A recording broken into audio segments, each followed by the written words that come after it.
Hey family, welcome back to another journey through time with the Black History Buff podcast. Today, we're diving deep into the life of one of Africa's most legendary figures, Queen Nzinga of Ndongo and Matamba. Nzinga's story is one of fierce resilience, cunning diplomacy, and bold leadership, where she faced down colonizers, rival kingdoms, and the weight of patriarchal power. But this isn't just the tale of a queen. This is the story of a woman who refused to be diminished, even when everything was stacked against her. Today, we'll uncover the moment she changed the course of history by refusing to kneel in submission.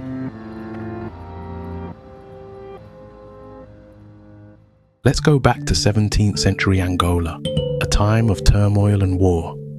It's the year 1622. Angola is sweltering under the relentless sun, and tensions are rising in the kingdom of Ndongo. The Portuguese, hungry for land and slaves, have been encroaching on African territories, and the neighboring kingdoms are circling like vultures. At the center of this storm stands Nzinga, still a princess, but already a force to be reckoned with. Nzinga was born into royalty, but she was never meant to lead. Her brother, Ndongo and Matamba, ruled the kingdom, and at the time, women were rarely seen in positions of power. But even as a young girl, Nzinga showed a sharpness of mind and a bold spirit that would soon make her indispensable. And then, in a moment that would go down in history, her leadership took center stage.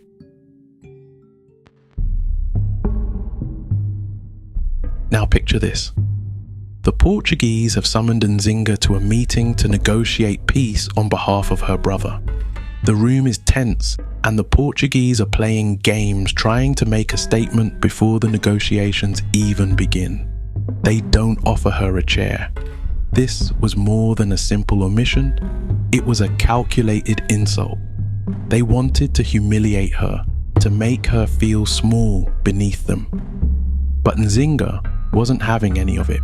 Without flinching, she gestured to one of her servants, who immediately knelt down and formed a human chair beneath her.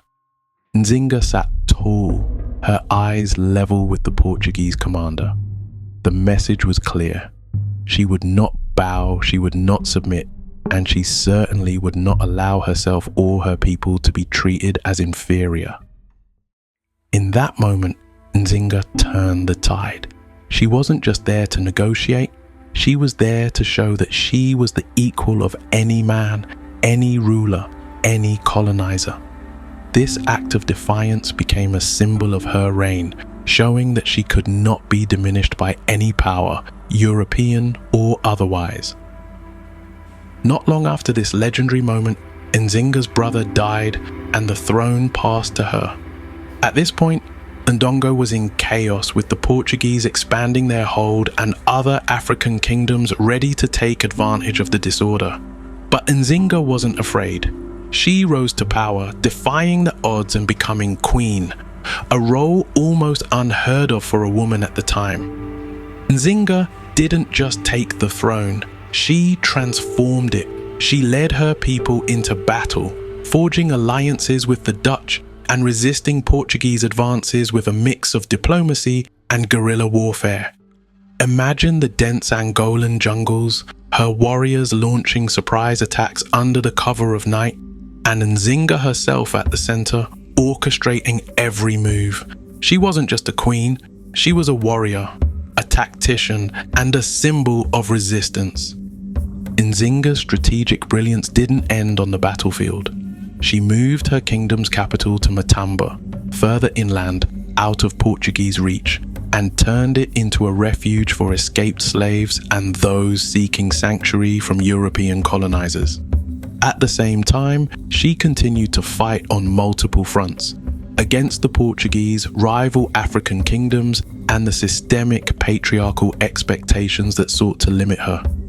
Nzinga commanded respect through her actions, always defying the norms placed upon her by society.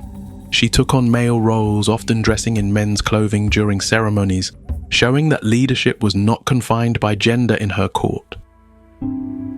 Even in her later years, Nzinga was a force to be reckoned with. She ruled into her 60s, leading her people and fighting for their freedom until her death in 1663. Her story became legendary, not just in Angola, but across Africa and beyond. She is remembered as a fierce defender of her people, an expert diplomat, and a warrior queen who refused to be defeated. Today, her legacy inspires women's movements, African leadership, and the fight against colonial and patriarchal systems.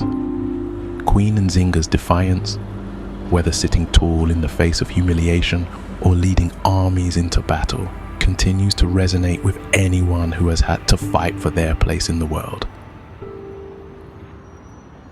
As always, family, I invite you to reflect on Queen Nzinga's story.